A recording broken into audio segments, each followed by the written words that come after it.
Kasi wala namang nag-iimbestiga eh, 'di ba? Wala naman pong nag-iimbestiga. Kaya nga po umiinit ang balitaktakan nila John Vic Remulla at itong si Senator Sonny Trillanes, 'di ba? Regarding diyan sa issue na 'yan. Oh.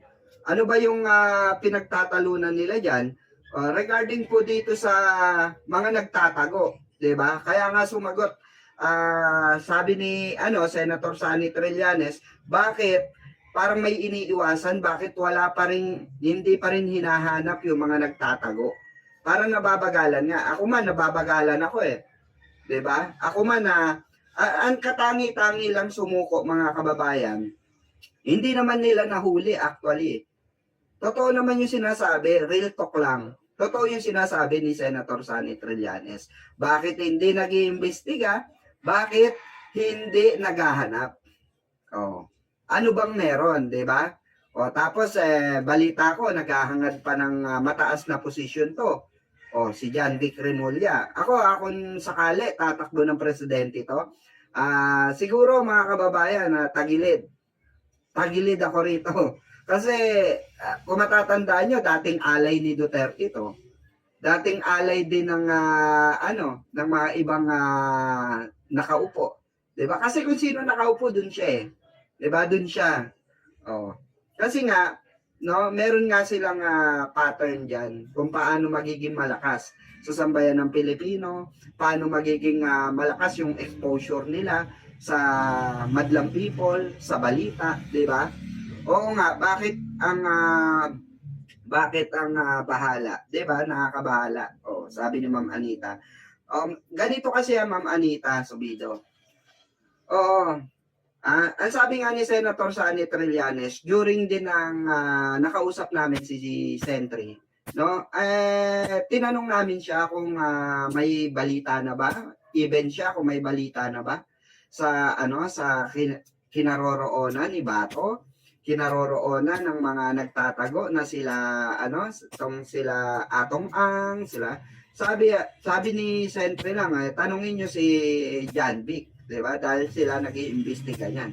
Kasi kasama po namin sa ombudsman nung nag-file po ng case si Sentry dito sa Sara Lustay Buday na ito.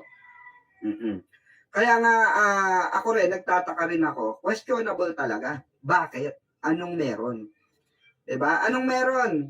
John Vic Remulla. Parang kailangan na ata siguro si Bakin ka diyan, no? Sa tingin nyo mga kababayan, kailangan na ba si Bakin? Oo, si John Vic Remulla. Kasi parang hindi na siya pwede dyan eh. No? Parang mas nababagay na si Senator Sonny Trillanes dyan. Diba? Pagkatapos ng 1-year ban, baka pwede nang palitan yan. Diba? Kasi kung mangyayari yan, mga kababayan, May. 1-year ban, tapos na po ang 1-year ban. Pwede nang palitan ang DILG Secretary. Baka pwede na natin papalitan kay Pangulo, 'di ba? Itong usad pagong na ito. Yung papogi points lang ba? 'Di ba? Kasi sa totoo lang, hindi naman tayo against. Okay, hindi naman po tayo against sa ginagawa na investigasyon or paghahanap or ni John Vic or ng DILG secretary na to. Ang atin lamang bakit parang ang bagal? 'Di ba? Bakit parang usad pagong? Bakit parang may something? 'Di ba? Kung tutusin mga kababayan, kung kung maayos-ayos, kung nasa korte lamang itong tao na ito, for sure yan mga kababayan, may mahuli.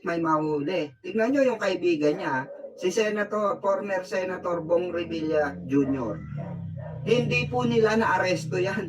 Kusa pong, hindi umalis kasi ng bansa, hindi nagtago eh. Kusang sumuko po sa kanila. So meaning to say, hindi sila nagtrabaho. Hindi nagtrabaho si Remulla rito kasi kusang sumuko eh. Pero yung mga nagtatago, wala silang alam. Sabi niya, nasa Davao City raw, di ba? Oo, palitan na yan kasi didilis din yan. bagal kumilos, ang tagal na. Kaya nga pinagbigyan siya ng Pangulo, binigyan siya ng... Kasi ang nasisira dito, sa totoo lang, mga kababayan, ang nasisira po dito, si Pangulong Bongbong Marcos po. Siya po ang nasisira sa kakupadan or kakupalan sa makatuwid ng mga nai-appoint ni Pangulong Bongbong Marcos. Siya ang si Bongbong Marcos po, si Pangulong Bongbong Marcos ang napupuntirya ng taong bayan, ng mga netizen. Dahil sa kanya po nagfi-feedback eh. Bakit? Kasi nga, si Pangulong Bongbong Marcos ang naglagay dito kay John Vic. Na which is, kampante si Pangulo na magtatrabaho ng tama to. Mabilis gumalaw ito. May tiwala ito. Diba? Kahit na sino, for example, ako, nagtalaga ako ng bagong secretary ng DILG. Natural yun. Diba? Mag-e-expect ako na magtatrabaho ka. Kagaya ko. Kagaya ko. Oh. Example na lang mga kababayan. Example ko na lang ha. Malis tayo ng bagya. Example lang. Ito pong sa sa DOT. Department of Tourism. 'Di ba? Nag-viral po yung sinabi ni Bianca Gonzales. Yung panawagan niya sa DOT. Pero may ginawa ba ang DOT? Ang secretary ng DOT, wala pong ginawa. Nagbingi-bingi yan. Pero si Pangulong Bongbong Marcos po, narinig po ni Pangulong Bongbong Marcos ang hinanaing. Okay? Ang hinanaing ng taong bayan. Kaya po mismo ang ating mahal na Pangulong Pangulong Bongbong Marcos na po ang nagbigay ng kautusan na pababain na po ang airfare sa atin para maano po. Biruin nyo hindi na trabaho ni Pangulo yon. Kasi meron na siyang itinalaga dyan. Pero itong mga sekretary na ito na ulupong, na hindi mo maintindihan, pinapasahod naman ng tama. Pero bakit hindi magsigalaw? Bakit kailangan si Pangulo pa rin ang gagalaw? Kaya no wonder nagkakasakit na ang ating mahal na Pangulo kasi halos lahat siya na gumagalaw eh. Even dito sa DILG Secretary natin na itinalaga ng ating mahal na Pangulo. May napapalaba ang Pangulo?